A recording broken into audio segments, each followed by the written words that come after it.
இன்றைக்கி நம்ம சேனலில் என்ன ஸ்பெஷல் ரெசிபி பார்க்க போகிறோன்னா ஈஸியாக 10 நிமிஷத்தில் மசாலா லெமன் ரைஸ் எப்படி செய்கிறதுன்னு தான் பார்க்க போகிறோம். இது டேஸ்ட் அல்டிமேட்டாக இருக்குங்க. பிகினர்ஸ் கூட ஈஸியாக செஞ்சு முடிச்சிடலாம். லஞ்சுக்கு செஞ்சு கொடுத்தீங்கன்னா ஒரு பருக்க கூட மிச்சம் வைக்காமல் சாப்பிட்டு வருவாங்க. அந்தளவுக்கு டேஸ்ட் இருக்குங்க. கண்டிப்பாக நீங்களும் வீட்டில் ட்ரை பண்ணி பாருங்கள்.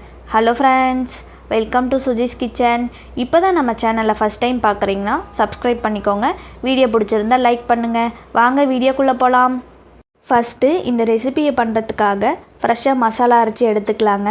அதுக்கு மிக்ஸி கப்பில் ஒரு 10லேருந்து 12 துண்டு துண்டாக நறுக்கின தேங்காவை சேர்த்துக்கலாம். கூடவே ஒரு கொத்து கருவேப்பிலை, ஒரு சின்ன துண்டு இஞ்சி, 5 பச்சை மிளகா, 5லேருந்து 6 பூண்டு சேர்த்துக்கோங்க. கூடவே ஒரு கைப்பிடி அளவுக்கு மல்லித்தழையை சேர்த்து நல்லா அரைச்சி எடுத்துக்கோங்க. கொஞ்சம் கூட தண்ணி சேர்க்காமல் அரைச்சி எடுத்துக்கோங்க. பாருங்கள், இந்தளவுக்கு நல்லா அரைப்பட்டு வந்தால் போதும். ரொம்ப ஃபைன் பேஸ்ட்டாக அரைப்பட்டு வரணும்னு இல்லை. ஃப்ரெஷ்ஷாக மசாலா அரைச்சி ரெடி பண்ணிட்டோங்க. இப்போ மசாலா லெமன் ரைஸ் எப்படி செய்கிறதுன்னு பார்க்கலாம் வாங்க. அதுக்கு வாணலில் தேவையான அளவுக்கு எண்ணெய் சேர்த்துக்கோங்க. எண்ணெய் நல்லா சூடாகி வந்ததும் 1/2 கப் அளவுக்கு நிலக்கடலை சேர்த்துக்கோங்க. ஒரு 5லேருந்து 6 பல் முந்திரியும் சேர்த்து நல்லா கோல்டன் ப்ரௌன் கலர் வர வரைக்கும் வதக்கி விட்டுக்கலாங்க. இந்த அளவுக்கு வதங்கி நல்லா கோல்டன் ப்ரௌன் கலர் வந்ததும் இந்த ஸ்டேஜில் 1/2 டேபிள் ஸ்பூன் அளவுக்கு கடுகு சேர்த்துக்கலாங்க. கூடவே 1/2 டேபிள் ஸ்பூன் அளவுக்கு கடலைப்பருப்பு சேர்த்து கடுகு நல்லா பொரிஞ்சு வர வரைக்கும் வதக்கி விட்டுக்கலாங்க. கடுகு நல்லா பொரிஞ்சு வந்ததும் ஒரு மீடியம் சைஸ் பெரிய வெங்காயத்தை பொடி பொடியாக நறுக்கி சேர்த்துக்கோங்க. வெங்காயம் நல்லா கண்ணாடி பதம் வர வரைக்கும் வதக்கி விட்டுக்கலாங்க.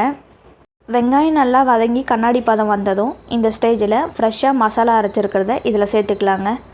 இந்த மசாலாவில் எல்லா பொருட்களையும் பச்சையாக சேர்த்துருக்கிறதுனால பச்சை வாசம் போகிற வரைக்கும் நல்லா வதக்கி விட்டுக்கலாங்க.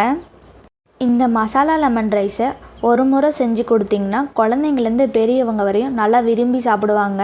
டேஸ்ட் அந்தளவுக்கு இருக்கும். மசாலா பச்சை வாசம் போய் இந்தளவுக்கு நல்லா வதங்கி வந்ததும் இந்த ஸ்டேஜில் 2 டேபிள் ஸ்பூன் அளவுக்கு எலுமிச்சை சாறு சேர்த்துக்கோங்க. கூடவே 1/2 டேபிள் ஸ்பூன் அளவுக்கு மஞ்சள் தூள் சேர்த்து ஒரு முறை நல்லா மிக்ஸ் பண்ணி விட்டுக்கோங்க. இந்தளவுக்கு நல்லா மிக்ஸ் பண்ணதும் இப்போ நம்ம வடித்து வச்சுருக்கிற சாதத்தை இதில் சேர்த்துக்கலாம். சாதத்தை சேர்த்ததும் சாதத்தில் மசாலா நல்லா மிக்ஸ் ஆகிற அளவுக்கு மிக்ஸ் பண்ணி விட்டுக்கலாங்க. சாதத்தில் உப்பு சேர்த்து வடிச்சிருந்தால் டேஸ்ட் பார்த்துட்டு உப்பு சேர்த்துக்கோங்க. இந்தளவுக்கு நல்லா மிக்ஸ் பண்ணி விட்டதும் இந்த ஸ்டேஜில் நான் 1/2 டேபிள் ஸ்பூன் அளவுக்கு உப்பு சேர்த்துக்கிறேங்க. நான் சாதத்தில் உப்பு சேர்த்து வடிக்காததுனால நான் 1/2 டேபிள் ஸ்பூன் அளவுக்கு மட்டும் உப்பு சேர்த்து நல்லா மிக்ஸ் பண்ணி விட்டுக்கிறேங்க. உப்பு சேர்த்து நல்லா மிக்ஸ் பண்ணதும் இந்த ஸ்டேஜில் ஒரு கொத்து கருவேப்பிலை சேர்த்துக்கோங்க. கூடவே ஒரு கைப்பிடி அளவுக்கு பொடி பொடியாக நறுக்கின மல்லித்தழையை சேர்த்து ஒரு முறை நல்லா மிக்ஸ் பண்ணி விட்டுக்கோங்க. அவ்வளவுதாங்க, ஈஸி அண்ட் டேஸ்டியான மசாலா லெமன் ரைஸ் ரெடி. ஒரு முறை செஞ்சு கொடுத்தீங்கன்னா திரும்ப திரும்ப கேட்டு வாங்கி சாப்பிடுவாங்க. டேஸ்ட் அந்த அளவுக்கு இருக்கும். கண்டிப்பாக நீங்களும் உங்கள் வீட்டில் இதே மாதிரி ஸ்டைலில் ட்ரை பண்ணி பாருங்கள். ட்ரை பண்ணி பார்த்துட்டு எப்படி வருதுன்னு மறக்காமல் கமெண்ட் செக்ஷனில் கமெண்ட் பண்ணுங்கள். உங்களுக்கு இந்த வீடியோ பிடிச்சிருந்தா உங்கள் ஃப்ரெண்ட்ஸ் அண்ட் ஃபேமிலிக்கு ஷேர் பண்ணுங்கள், லைக் பண்ணுங்கள், சப்ஸ்கிரைப் பண்ணுங்கள். தேங்க்யூ ஃபார் வாட்சிங்.